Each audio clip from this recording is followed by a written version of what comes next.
Hi, my name's Eric Olson. I have been playing chess and poker for over 20 years. While my interest has often been more focused on one game or the other, I've spent a lot of time diving deeply into each in an effort to improve and understand everything these games have to offer. Perhaps the most compelling commonality between these games is their simple set of rules and the immense depth of tactical and strategic variation. So when I designed my game, I wanted to make sure I kept with the spirit of keeping the instructions simple while offering a depth of tactical possibility. But before I introduce you to Poker Nights, here's a little bit more about my history in both games. As a resident of St. Louis, Missouri, I'm lucky to have access to one of the best chess clubs in the country. But I mostly play on chess.com, where I've developed a fondness for speed chess. I like to open with e4 and play the Scotch Gambit if possible.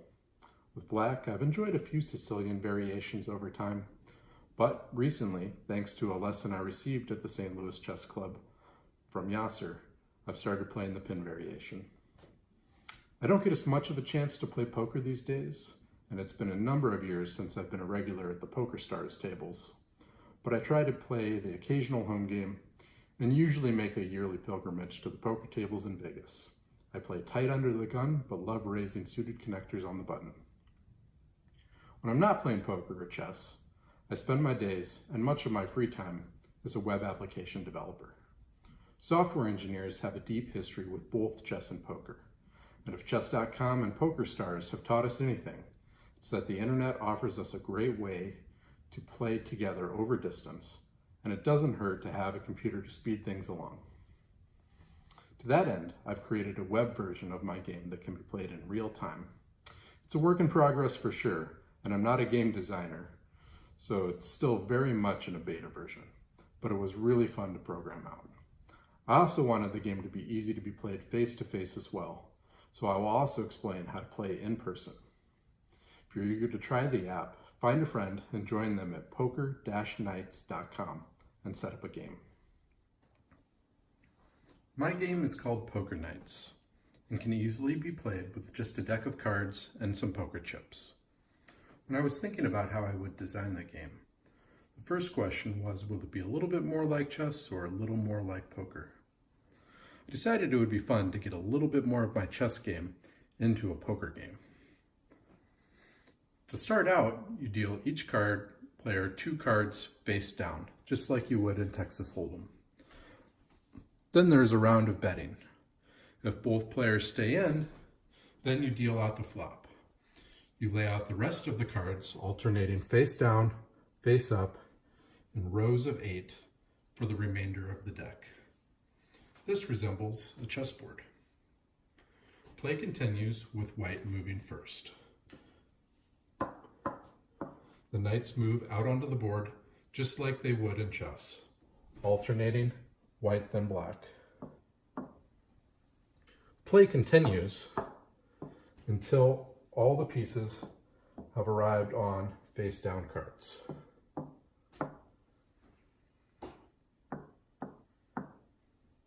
Once all the pieces are on face down cards, you have a final round of betting. Then you have your showdown. Your hand is composed of the cards in the row that you occupy. For each knight, you can use one of your whole cards. So white has made the hand aces full over jacks, using just the ace from their hand.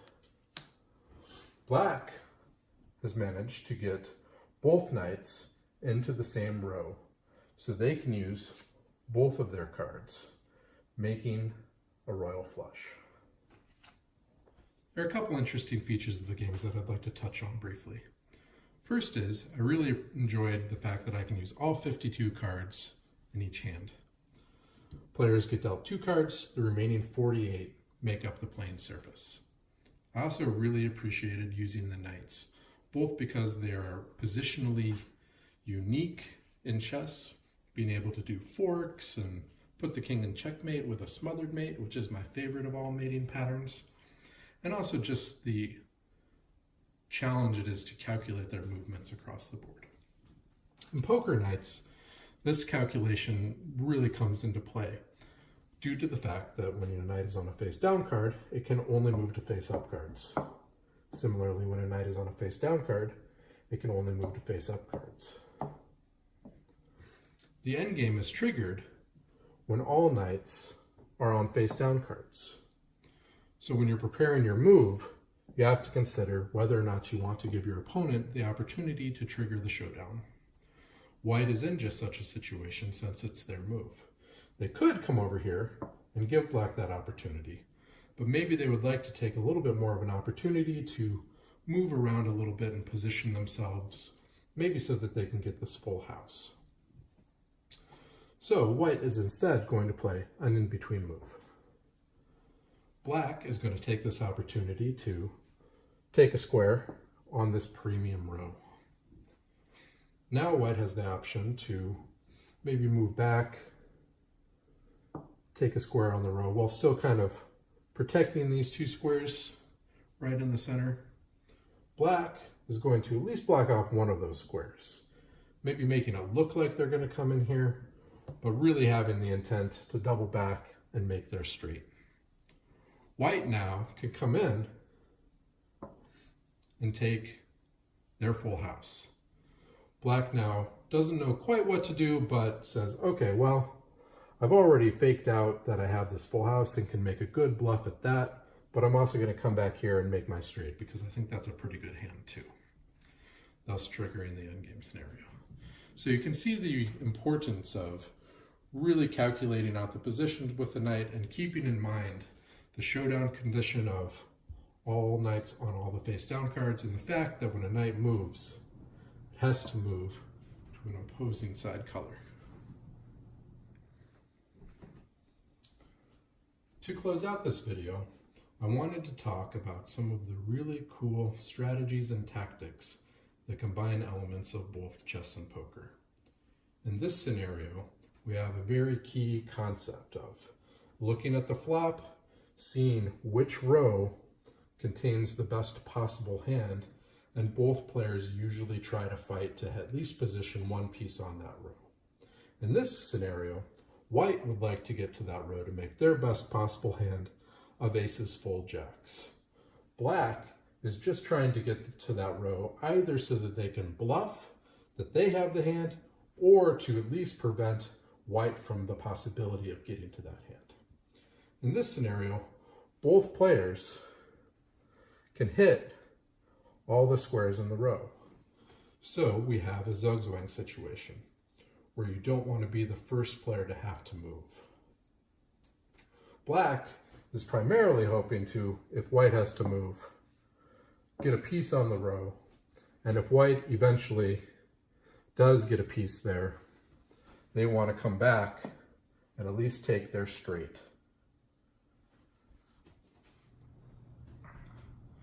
To wrap things up, I just wanted to say thanks again for the prompt to create a game that combines elements of chess and poker.